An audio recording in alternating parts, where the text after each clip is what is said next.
大家好，我是小鹅。今天呢，我用红枣来分享好吃的。首先准备适量的红枣，用刚烧开的开水浸泡20分钟。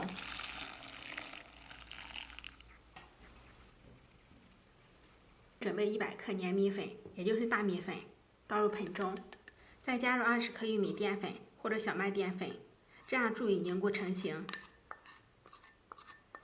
再倒入120克纯牛奶。搅拌成细腻、顺滑、没有颗粒的糊状。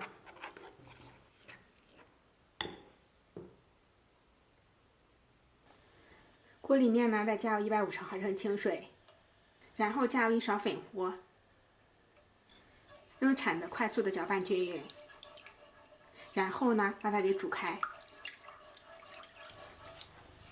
煮开之后呢，我们关火，再趁热倒糯米粉糊中。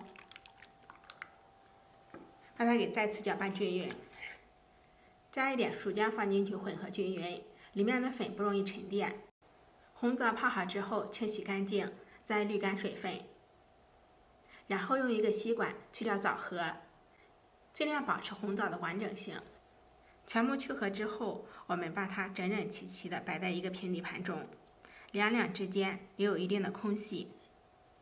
再倒入准备好的粉糊。再用筷子把冲散的红枣给它整理一下形状。我们要注意红枣与红枣之间、行与行之间都要留有一定的空隙，这样呢才不容易散开。然后我们开水上锅，大火蒸上25分钟。蒸好之后呢，我们打开盖子，稍微冷却一下，用牙签划一下边缘，方便脱模。再用刀给它切成条状，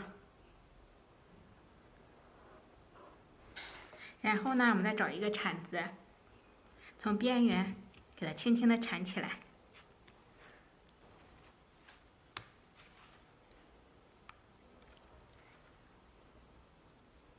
然后再把它给两一组，切成小块，更方便使用。